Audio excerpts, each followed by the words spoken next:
जय हो।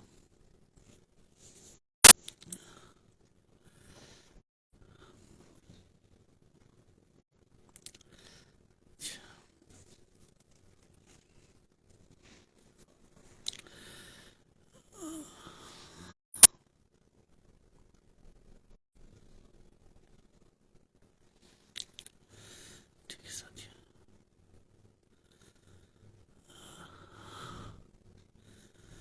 जिंदाबाद प्रदीप भाई।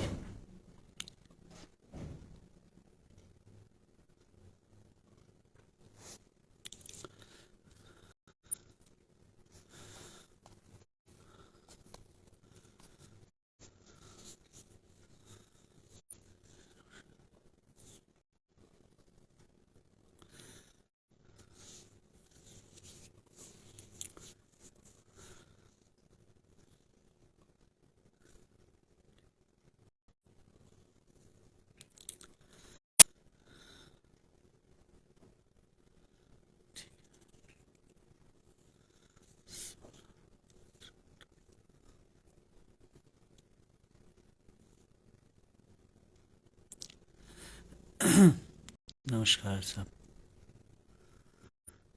सूरज।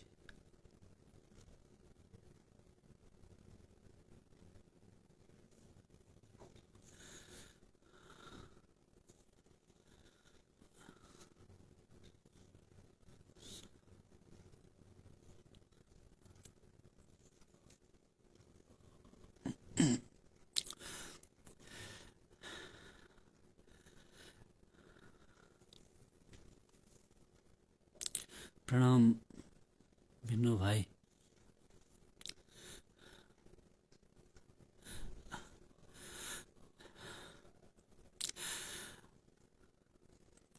नमस्कार साथियों। आज जोशीमठ में बहुत ज़्यादा ठंड, बर्फबारी, बारिश ये सब रहा दिन भर सुबह से ही। लेकिन इसके बावजूद तहसील में लोग जुटे, धरना हुआ और महिलाएं भी अपने सारे काम धाम छोड़ करके और बाकी युवा लोग भी धरने पर पहुंचे। और बहुत ठंड के बावजूद लोग वहाँ बैठे रहे। और इससे एक तो लोगों का कितना लोग पीड़ित हैं, इससे यह भी एक साबित होता है। और दूसरा, लोगों की एकता भी, और जोशीमठ को बचाने की जो मुहिम है उसमें उनकी जो गंभीरता है, संवेदनशीलता है, इसका भी पता चलता है।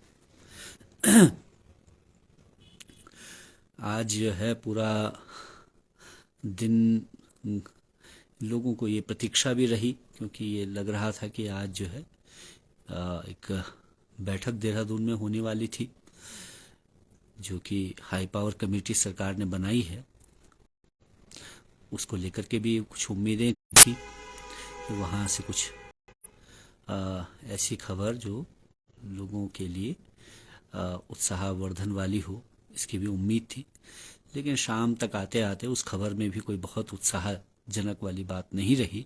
उस कमेटी ने कोई ऐसी बहुत नई बात नहीं कही, वही बात कही है जो कि उम्मीद थी। और अभी वो बात भी कोई अंतिम बात नहीं है। उसने कुछ प्रस्ताव भेजे हैं जो कैबिनेट के पास, सरकार के पास। और उसमें भी वही जो भवन के मूल्य को लेकर के एक बात है, जिसमें कि तय तो कुछ और हुआ था, थोड़ा ज़्यादा का तय हुआ, उसने और कम उसमें करके उसको भेजा है। भूमि के मूल्य को लेकर के कोई निश्चित बात उसमें नहीं कही गई है। और बाकी जो सवाल थे पुनर्वास विस्थापन को लेकर के, उसमें भी कोई बहुत ऐसी बात, नई बात या कोई बड़ी बात उसमें कही गई। और जो हमारे आंदोलन के बाकी सवाल थे उनको लेकर के तो उसमें बिल्कुल चुप्पी ही जैसी दिखाई देती है। और ये भी अभी जो कहा भी है वो भी मात्र प्रस्ताव ही हैं।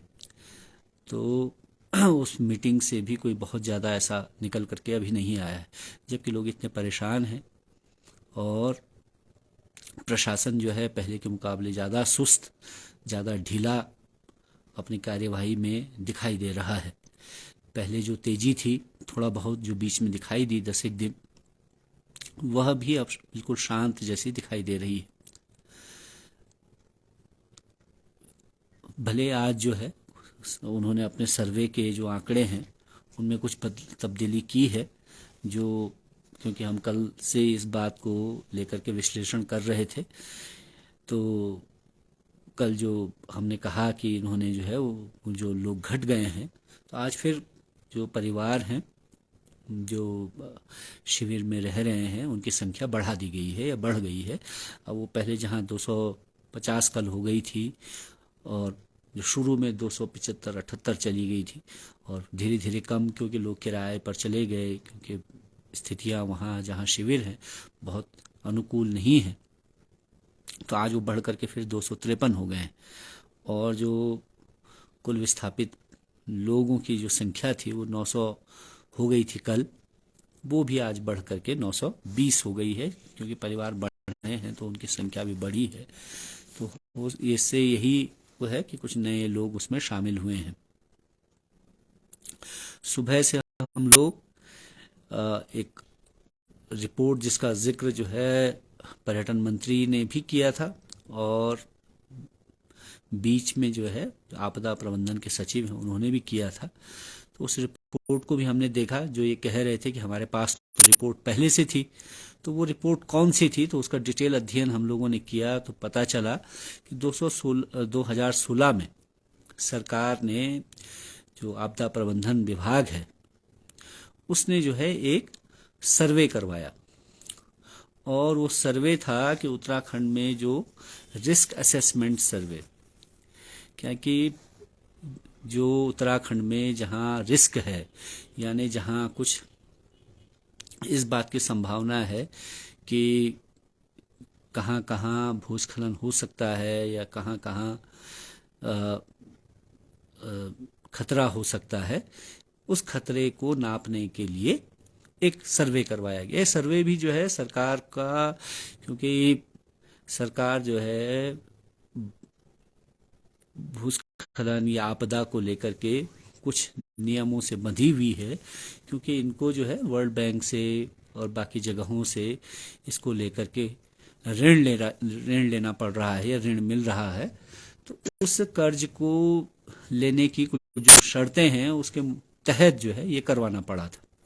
तो उस रिस्क असेसमेंट सर्वे में सरकार ने 2016 में किसी एक कंपनी को वो रिस्क का असेसमेंट करने का, कि जो खतरा है उसके अनुमान लगाने के लिए एक सर्वेक्षण करवाया। तो जिस कंपनी को, जिस संस्था को सर्वे की करने को दिया गया, उसने 2016 से 2019 तक ये सर्वेक्षण किया, और उस सर्वेक्षण के नतीजे में उत्तराखंड के 50% हिस्से को जो है रिस्क वाला माना गया, यानी कि जहां खतरा हो सकता है ऐसा जो है उत्तराखंड के 50% हिस्से को खतरे वाला बताया गया। कुल जो है 6536 लैंडस्लाइड के जोन चिन्हित किए गए। ऐसे क्षेत्र चिन्हित हुए कि जिनमें भूस्खलन का खतरा है, ऐसे 6536 जगहें चिन्हित की गई। लैंडस्लाइड के जो भूस्खलन से जो नुकसान होने वाला है उसके लिए सालाना 180 करोड़ रुपए की जरूरत बताई गई, कि 180 करोड़ रुपए सालाना इसमें खर्च होगा। 5 जिले जो है जिनमें कि चमोली भी शामिल है, उनमें 80% जो सरकारी भवन है उनको असुरक्षित बताया गया, कि जो है जो सरकारी भवनों को जो सर्वे किया गया कि कौन कौन से जो सरकारी भवन है उत्तराखंड के पहाड़ी क्षेत्रों में जो कि असुरक्षित हैं, उनमें 80% जो सरकारी भवन है उनको असुरक्षित पाया गया।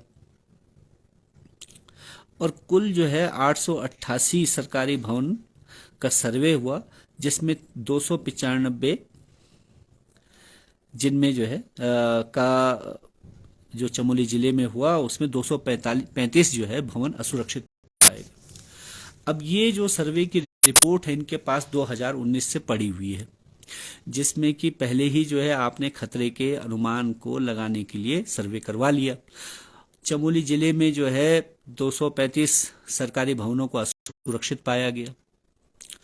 पूरे उत्तराखंड में 50% क्षेत्र को, असुरक्षित पाया गया। ये रिपोर्ट आपके पास थी 2019 से। तो आप कर क्या रहे थे इस रिपोर्ट का? आप इस रिपोर्ट के आधार पर आपने क्या मेजर्स, क्या आपने कदम उठाए इनसे बचने के लिए? कुछ भी नहीं किए। और जब जोशीमठ में 2021 में ही हमने शुरुआत में कह दिया, नवंबर महीने अक्टूबर महीने से, कि यहाँ पर भवनों में दरारें आने लगी हैं, तब आपने क्या कदम उठाए? अगर आपके पास ये रिपोर्ट थी जिसमें कि आपने करोड़ों रुपया खर्च किया, उस संस्था को, जिस संस्था ने सर्वे किया, 3 साल लगा करके आपने उसको पैसा दिया होगा, और उस संस्था ने जो रिपोर्ट दी और जिसमें ये बताया कि 50% जो है क्षेत्र खतरे में है उत्तराखंड का, जिसने सारे सरकारी भवनों को देखा और चमोली जिले में भी देखा, और चमोली जिले में उसने कहा कि 235 भवन ऐसे हैं जो खतरे की जद में है, जो असुरक्षित हैं, तो उस पर आपने किया क्या? ये तो जरूर हमारे सचिव साहब ने कहा और सतपाल महाराज ने कहा कि हमारे पास तो पहले से ही रिपोर्ट थी। तो आपके पास जब 2019 से रिपोर्ट थी तो आपने उस रिपोर्ट के सापेक्ष जो है क्या कदम उठाए? भूस्खलन रोकने को या ऐसे कोई खतरे को रोकने के लिए आपने क्या किया? इसके बारे में कोई जानकारी उसमें नहीं मिलती। भले वो रिपोर्ट भी जो है तो पूरी तरह देखने पर बहुत गंभीर लगती नहीं है, वो भी एक तरह की खाना पूर्ति लगती है, क्योंकि जो है आपको कुछ बाध्यता है, उस बाध्यता के चलते आपने वो किया। तो एक तो ये बात थी कि आपके पास ये रिपोर्ट थी लेकिन उस रिपोर्ट पर आपने कार्रवाई नहीं की, ये बड़ा सवाल है। और फिर जब यहाँ 2021 से पिछले 14 महीने से हम लोग ये सवाल उठा रहे थे, तब क्यों नहीं आपने इस रिपोर्ट का जिक्र किया? तब क्यों नहीं आपने इस रिपोर्ट के आधार पर कोई कार्यवाही की? चलिए, आपने हमारी नहीं सुननी थी तो कोई बात नहीं, लेकिन आप जो, जब आपके पास रिस्क असेसमेंट की रिपोर्ट पहले से मौजूद थी 2019 से, उसके संदर्भ में आप क्या कर रहे थे? तो ये बड़ा सवाल है जिसको कि पूछा जाना चाहिए।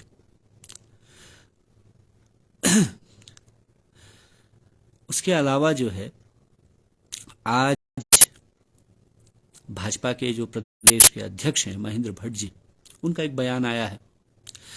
उनका बयान आया है कि जो यहाँ जोशीमठ में आंदोलन हो रहा है, उस आंदोलन को करने वाले लोग माओवादी हैं या चीन के एजेंट हैं। तो जोशीमठ में जो आंदोलन चल रहा है, इस आंदोलन को जोशीमठ बचाओ संघर्ष समिति कर रही है। जोशीमठ बचाओ संघर्ष समिति जो है आज तो बनी नहीं है भट्ट जी, ये तो 2004-05 से काम कर रही है। इस संघर्ष समिति में सभी दलों के लोग थे, हैं अभी भी। वर्तमान में तो जो संघर्ष समिति के अध्यक्ष हैं वो नगर पालिका के भी अध्यक्ष हैं। संयोजक जरूर मैं हूं। अब मैं तो जो है 2004-05 से ही इसका संयोजक हूं। इसमें जो सचिव का कार्यभार देख रहे हैं वो भी कांग्रेस पार्टी से हैं। इसमें अन्य जो कार्य देखने वाले लोग हैं उसमें बीजेपी के भी लोग हैं। और यही संघर्ष समिति जो है 2018-19 में सड़क वाला जो बाईपास का सवाल है उस पर भी आंदोलन कर रही थी। उसमें तो मैंने फोटो डाला है, उसमें तो महेंद्र भट्ट जी भी हमारा समर्थन करने आए थे। और समर्थन करने क्या आए थे? जब हम वार्ता के लिए गए दिल्ली गडकरी साहब के पास, तो वहां तो महेंद्र भट्ट जी स्वयं हमारे साथ मौजूद थे। तो तब क्या ये भी हमारे समर्थक होकर के क्या ये भी चीन के एजेंट हो गए थे? और इस तरह से महेंद्र भट्ट जी आज यहाँ जोशीमठ की जो पीड़ित जनता है, आपदा से पीड़ित है, लगातार आंदोलन के बाद जिसने दबाव बनाया, तब जाकर के सरकार कार्यवाही के लिए बाध्य हुई। अगर जो है आंदोलन नहीं चाहती थी महेंद्र भट्ट जी की सरकार, तो वो पहले ही एक्शन में ले लेती, 14 महीने पहले ले लेती। 14 महीने पहले तो बद्रीनाथ की यात्रा भी नहीं हो रही थी, जिसका कि ये बहाना कर रहे हैं। और 14 महीने पहले तो जो है कोई साहसिक पर्यटन के खेलों को भी हम बाधित नहीं कर रहे थे। हम तो आपके सामने संज्ञान में लाए थे, आपने कोई कार्रवाई नहीं की। उसके बाद भी लगातार हम बोलते रहे। अब तो हम कह रहे हैं कि आपके पास तो रिपोर्ट भी थी, रिस्क असेसमेंट रिपोर्ट थी आपके पास। हम आपके आपदा प्रबंधन के सचिव के पास गए, मुख्यमंत्री के पास गए, स्वयं महेंद्र भट्ट जी ने मुझको अपने घर पर बुलाया और घर पर बुला करके पूछा कि क्या किया जाना चाहिए। तब तो कोई आंदोलन नहीं था, हम तो आंदोलन करना भी नहीं चाहते थे। आप उसी पर एक्शन ले लेते। आपने तो बेवकूफ बनाया हमको। हमको क्या बनाया, मतलब यहाँ जोशीमठ की जनता को बनाया। जो पीड़ित जनता है उसके साथ आप धोखा कर रहे थे। आप कह रहे थे, और हमको क्या, आपके तो ये पार्टी के लोग थे हमारे साथ। आपने स्वयं उनको, उनसे मजबूर करके उनको फोन किया कि अतुल सती को बुलाइए। मैं आपके घर पर आया। आपने कहा कि मुख्यमंत्री से मेरी मुलाकात है। कोई मुलाकात नहीं थी आपकी। आपने झूठ बोला, और आपके इस झूठ को साबित किया आप ही के मंत्री ने, धन सिंह रावत जी ने, जिन्होंने जोशीमठ में आकर के जो है व्यक्तिगत तौर पर आप ही के सामने कहा कि मैं माफी मांगता हूं महेंद्र भट्ट के बयान के लिए या महेंद्र भट्ट के कृत्य के लिए। तो आप जो है जो कृत्य कर रहे थे, आपके मंत्री उसके लिए मुझसे माफी मांग रहे थे। और आज जो है आप कह रहे हैं कि माओवादियों का आंदोलन है। जोशीमठ की सारी जनता माओवादी है, चीन की एजेंट है। यहां सीमा पर हम लोग जो है बैठे हुए हैं, हम जो है यहां रक्षा पंक्ति के तौर पर काम करते हैं देश की। हमारे परिवारों से लोग सेना में जाते हैं। आपको मालूम है भट्ट जी, आपका बयान कितना गैर जिम्मेदाराना है। चीन जो है दावा करता है इस क्षेत्र पर वर्षों पहले से। आपने उनको मौका दिया है। अगर देशद्रोह का कोई मुकदमा चलना चाहिए तो आज के दिन पर आप पर चलना चाहिए।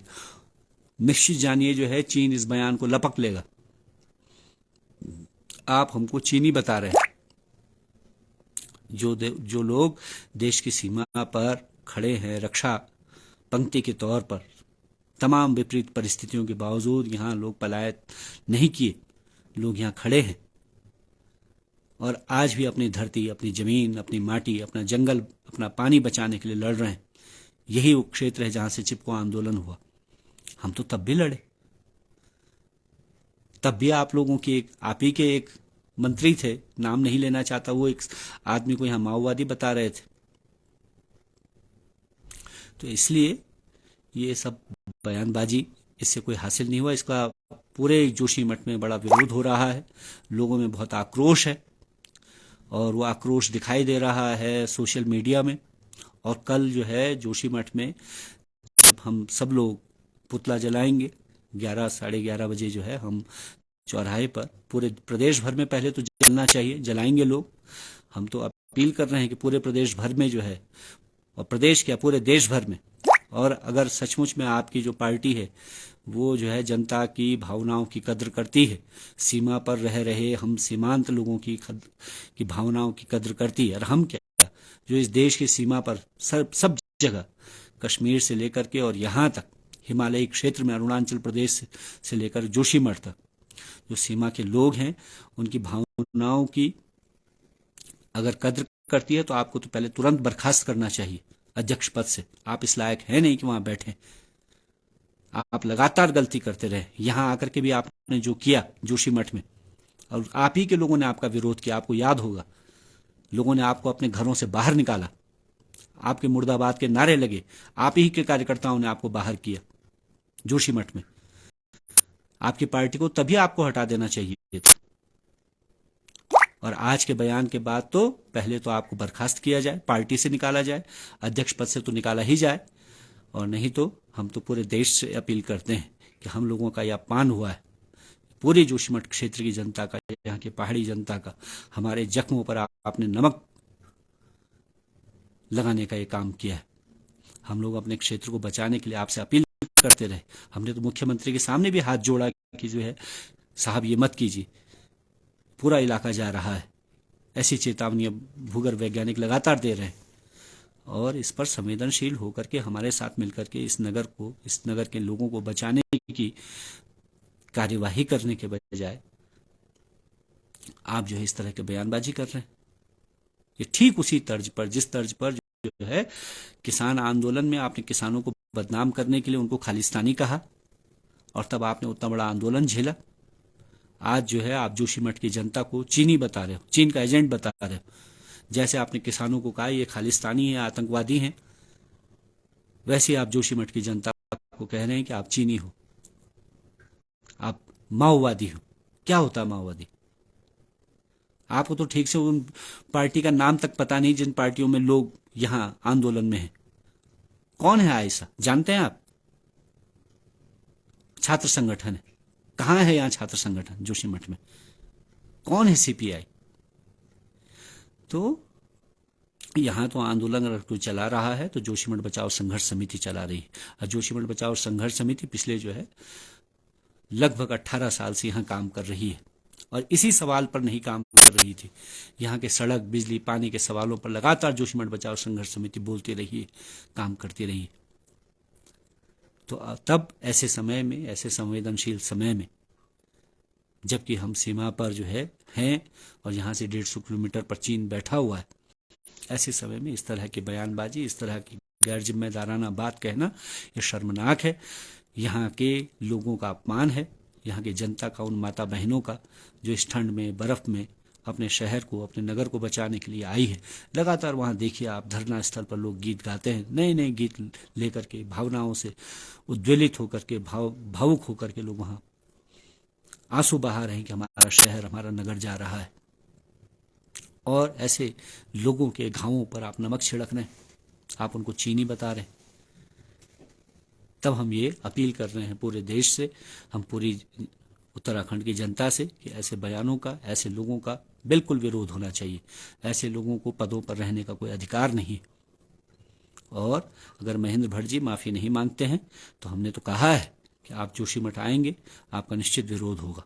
हमने तो पिछली बार भी कहा था, लेकिन इसलिए हम उसमें नहीं गए झगड़े में कि ये ठीक नहीं है, आपदा का समय है, हम लोग पहले ही पीड़ित हैं, उसमें फिर हम ये करेंगे तो निश्चित तौर पर ये हमारी तरफ से माना जाएगा कि हम जो है इसमें राजनीति कर रहे हैं। लेकिन अब क्या हो रहा है, अब तो मजबूर हैं हम, अब तो करना पड़ेगा ही। तो ये आज का जो इनका बयान था बहुत शर्मनाक था, इस पर बात करनी जरूरी थी। और बहुत सारे लोगों ने इस बयान की निंदा की है, इसको कंडेम किया है, कांग्रेस पार्टी के लोगों ने भी, अन्य लोगों ने भी, और देश भर से इसकी निंदा हो रही है। लेकिन हम कह रहे हैं कि इसमें सिर्फ निंदा से काम नहीं चलेगा, इस पर एक्शन होना चाहिए। भारतीय जनता पार्टी को इस पर एक्शन लेना चाहिए इनके ऊपर, और नहीं लेते हैं तो इनका पुरजोर विरोध होगा, ये किया जाएगा। शेष जो है, हमको जो उम्मीद थी कमेटी की मीटिंग से, हाई पावर वाली जो बनाई है सरकार ने, भले हमने जो कहा था उस तरह की कमेटी तो बनी नहीं, तो इसीलिए जो है हमको उससे बहुत उम्मीद नहीं थी। हमने तो इसीलिए कहा था कि आप जब कोई आप हाई पावर कमेटी बनाइए, उसमें यहाँ के लोगों को शामिल कीजिए उसमें। तो उसी का नतीजा है कि आपने लोगों को शामिल नहीं किया, तो इस तरह के प्रस्ताव आ रहे हैं। हम तो जबकि प्रस्ताव दे चुके थे कि जो है भारत सरकार की विस्थापन पुनर्वास नीति पहले से मौजूद है, उस नीति को ही पूरी तरह यहाँ लागू कर दिया जाए, और उसमें जो है जोशीमठ की जो व्यावसायिक स्थिति है, जोशीमठ की जो भौगोलिक स्थिति है, यहाँ की परिस्थितियों को उसमें शामिल करते हुए, यहाँ की व्यावसायिक स्थिति को उसमें इनकॉर्पोरेट करते हुए आप जो है उसके हिसाब से यहाँ का पुनर्वास विस्थापन कर सकते थे। लेकिन उसके बजाय आप तो केवल जो है गोल गोल घूमना चाहते हैं उसके इर्द गिर्द। इतने दिन से लोग बैठे हुए हैं, अभी तक आपकी ना नीति आई है, ना आपकी दिशा का पता है, और जमीन पर जो हो रहा है वो और भी निराश करने वाला है। बच्चों के स्कूल खुलने वाले हैं कुछ दिनों में, आपने स्कूलों में लोगों को ठहराया हुआ है, जिन जगहों पर ठहराया है वहां भी अब दरारें आने लगी। आपके हिसाब से जो है वो 161, और ये इससे जो है आगे आप 863 से आगे 181 से आगे नहीं बढ़ रहे हैं, लेकिन यहाँ लगातार दरारें बढ़ रही हैं। आज भी जो है गांधीनगर के पास में लोग कह रहे थे 2 घर गिर गए, दरारें लगातार बढ़ रही हैं। हमारे घर के पीछे जहाँ दरारें नहीं थी वहाँ दरारें पड़ने लगी, खेतों में भी दरारें आने लगी, यहाँ नहीं था इस इलाके में। लगातार ये खतरा बढ़ रहा है, मौसम बिगड़ रहा है, बारिश हो रही है, बर्फबारी हो रही है। 2 दिन पहले बहुत तेज धूप थी और अचानक जो है यार बहुत ठंड है। ये जो मौसम का इस तरह का रूप है, यह भी जो है इस आपदा को बढ़ाने में मददगार ही होगा। इस दृष्टि से भी इसको देखा जाना चाहिए। आप पॉलीथीन डाल देंगे उन दरारों में, उनको पॉलीथीन से ढक देंगे, तो क्या दरारें चौड़ी होना बंद हो जाएंगी? इस तरह के हथकंडों से, इस तरह की चीज़ों से, इस तरह की गैर गंभीर आपके प्रयासों से ये जो है आपदा और ज़्यादा इसकी विभीषिका बढ़ रही है। इसको रोकिए। और केवल आपकी इन हरकतों से, इन बयानों से, कि जो कभी आप कहते हैं हम बाईपास का निर्माण करेंगे, कभी आप कह रहे हैं कि हम परियोजना को लेकर के आप बयान दे रहे हैं। तो ये जो है ये लोगों के आक्रोश को बढ़ा रही हैं, जिसकी वजह से हमारा आंदोलन फैल रहा है, बढ़ रहा है। अगर ऐसा जमीन पर स्थिति नहीं होती तो ये 6,000 6,500 लोग सड़क पर ना आए होते इस 27 तारीख को। अगर वो आए हैं तो आप जानिए कि स्थिति बहुत गंभीर है। लोग किसी आदमी के पीछे या किसी व्यक्ति के पीछे नहीं आते हैं, वो अपनी परिस्थितियों के चलते आते हैं। परिस्थितियां गंभीर है, इसलिए आंदोलन बढ़ रहा है। आप परिस्थितियों को ठीक करेंगे, यहाँ जमीन पर एक्शन लेंगे तो निश्चित तौर पर आंदोलन स्वतः ही समाप्त हो जाएगा। लेकिन आपको ये तो करना नहीं है ना। आप आंदोलन के जो मांग है उसको तो पूरी नहीं करेंगे, लेकिन आप सोच रहे हैं कि इस तरह से बदनाम करके, इस तरह से बयानबाजी करके आप इसको खत्म कर देंगे, तो ये होगा नहीं। जैसे किसान आंदोलन में नहीं हुआ, बल्कि वो और बढ़ा ही, उससे और मजबूत हुआ और फैला। यहाँ भी यही होगा। तो आप सब लोगों से भी हम इस बात की अपील करते हुए, क्योंकि फेसबुक पर भी जो है जिस तरह से हम देख रहे हैं लगातार उसकी रीच कम की जा रही है, और नेशनल मीडिया में भी इन खबरों को, जोशीमठ की स्थिति को धीरे धीरे बिल्कुल शून्य कर दिया गया है। वहाँ बिल्कुल सख्ती से मना किया गया कि इसको न दिखाया जाए। तो तब अब यही हमारे पास एक साधन है, सोशल मीडिया का प्लेटफॉर्म है, इसके जरिए लोगों तक हमारी बात जाए। तो आप सबसे भी निवेदन है कि इसको थोड़ा सा बढ़ाने के लिए अधिक से अधिक इसको शेयर करें, ताकि लोगों तक ये बात जाए, क्योंकि स्थिति यहाँ विपरीत होती जा रही है। और ये भी मैं कहना चाहता हूँ, ये महेंद्र भट्ट जी बार बार बद्रीनाथ यात्रा का जिक्र कर रहे हैं। वहाँ संघर्ष समिति के मंच पर विभिन्न तरह के लोग अपनी वक्तव्य देने आते हैं। अब बहुत सारे ऐसे लोग हैं जिनकी आस्था है धर्म पर, इस पर। शंकराचार्य जो यहाँ के हैं ज्योतिर्मठ के, वो स्वयं हमारे मंच पर आए, अभिमुक्तेश्वरानंद जी, उन्होंने वहाँ से भाषण दिया। और दिन भर वहाँ जो है तमाम तरह के लोग अपना समर्थन देने आते हैं। संघर्ष समिति में जो सक्रिय तौर पर भाग लेते हैं, वो दिन भर वहाँ बद्रीनाथ की जय और नरसिंह की जय और ये सब नारा लगाते रहते हैं। तो वो जो है उस तरह की लोगों की भावनाएं अपनी हैं। तो ये जिस तरह का इम्प्लीकेट उसको करना चाहते हैं, वो सच नहीं है। वो तो सब लाइव में लोग देखते हैं, चलता रहता है। तो आप लोगों के समर्थन के लिए, आप लोगों का जो ये हमारे साथ खड़ा होना है, इसको देखना है, इसको आगे बढ़ाना है, ये हमारे हौसले को बढ़ाएगा। और इस तरह की बयानबाजियों से हम पर कोई असर नहीं पड़ने वाला है। जोशीमठ की जनता इसका पुरजोर विरोध करेगी, और हमारे आंदोलन के फलस्वरूप ही जो चीज़ें हुई हैं अभी तक, वो दबाव बना रहेगा। तो ये सरकार झुकेगी, और जनता का न्यायपूर्ण विस्थापन, जनता का न्यायपूर्ण फैसला, जनता को न्यायपूर्ण तरीके से उनका हक, उनका अधिकार क्योंकि बहुत सारी जो यहाँ की बहुत नीचे स्तर पर रहने वाली गरीब जनता है, उसके लिए ये आंदोलन ही एक उम्मीद है, एक आशा है, जिसके बदौलत उनको लगता है कि उनका हक, उनका अधिकार उनको मिल सकता है, मिलेगा। तो इसलिए वो आंदोलन जारी रहेगा। और इसमें आप सबका समर्थन, आप सबका जो हमारे साथ खड़ा होना है, आपका दिया हुआ हौसला हमको, हमारे हौसले को और मजबूत करेगा, ये हमारी उम्मीद है। और कल जोशीमठ की जनता से निवेदन है कि 11 साढ़े 11 बजे जिन लोगों का कल धरने पर बैठने का वक्त है, वो वहाँ पहुँचेंगे चौराहे पर, और अन्य लोग भी उसमें शामिल हो सकते हैं, आएंगे। और हम इस बयान का विरोध दर्ज कराते हुए पुतला जलाएंगे, और उसके बाद धरना स्थल पर तहसील में जाएंगे। तो आप सबको समर्थन के लिए धन्यवाद, आपका बहुत बहुत आभार और शुक्रिया।